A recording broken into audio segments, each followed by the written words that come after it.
Hey guys, this is Asad Siddiqui again, and I'm the owner and developer at iDesignSmart.com. And I've created a lot of videos about WordPress theme Avada or WordPress UDesign theme or the X theme. So those are some of the few my favorite ones and highly sold themes on ThemeForest. One thing that I said during my previous videos was that when you're looking at a theme demo on ThemeForest, the theme looks really attractive, but when you're trying to get the same look and feel, your site doesn't exactly look as attractive as it looks on the theme demo. So how can you or what are the things that are missing? So one thing definitely is graphics. So this video will be about some tips and tricks that you can use to make your graphics look stand out, or make them stand out, or use elements that go well with the design. So one of the things that you'll notice on many theme demos are circular cropped images. So they do circular images that go well with the theme, and that makes it look very attractive. Disclaimer here, this tutorial, like, I'm not a Photoshop or a graphic expert by any means. So this tutorial, basically I pretty much learned from YouTube as well.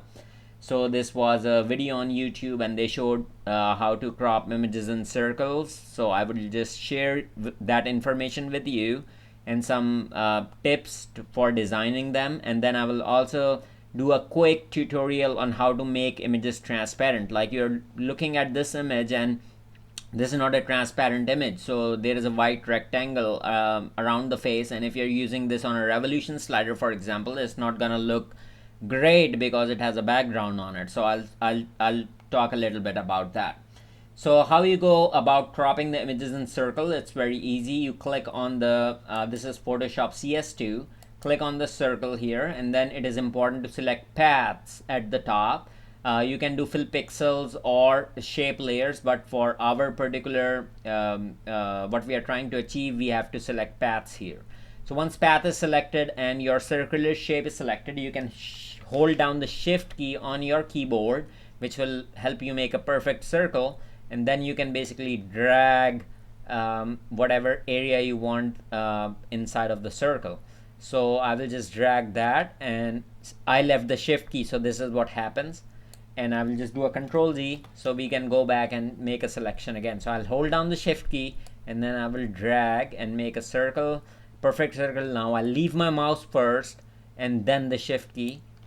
So now it's a circle, and what we can do now is right click on it and say make selection.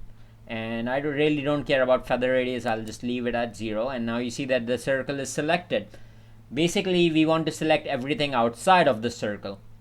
So you can go to the select menu here and say inverse, and now everything else is selected. So what you can do is click on the delete key on your keyboard if you're on a Windows, and boom, everything is gone here.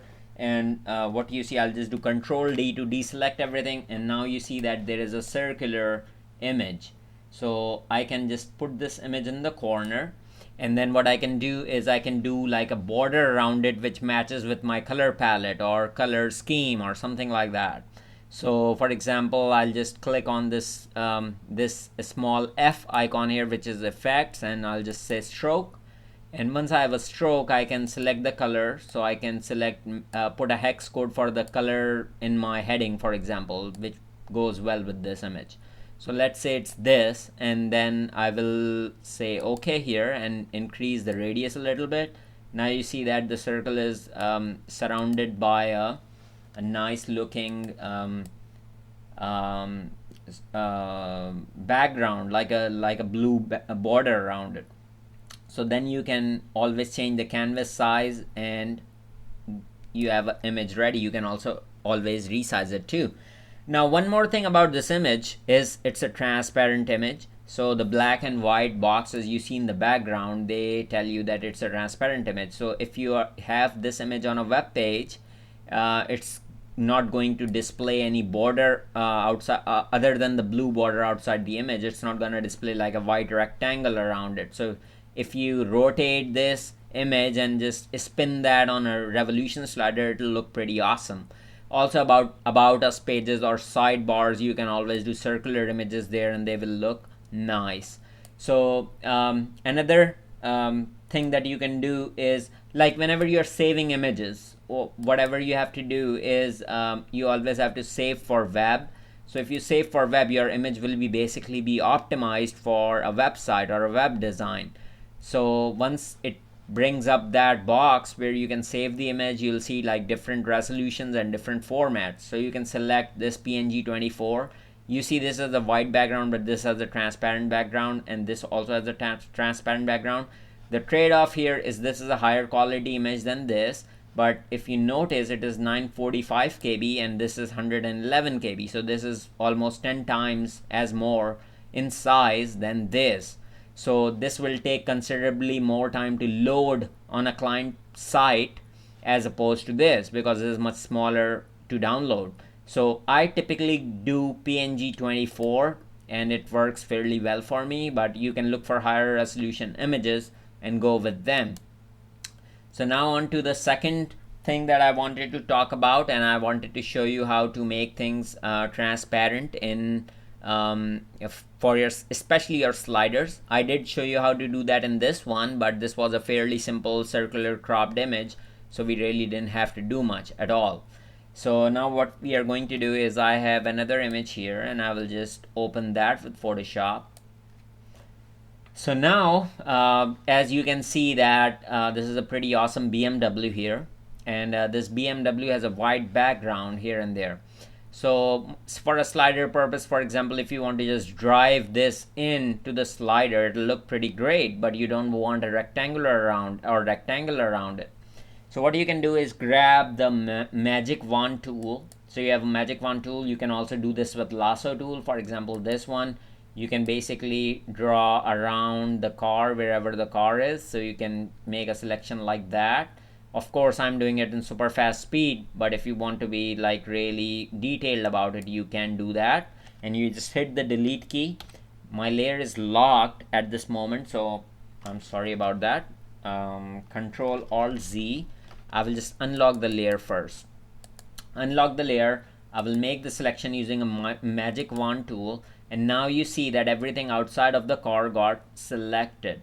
And then I just hit the delete key and boom, everything is gone. I do notice that the antenna here is gone too.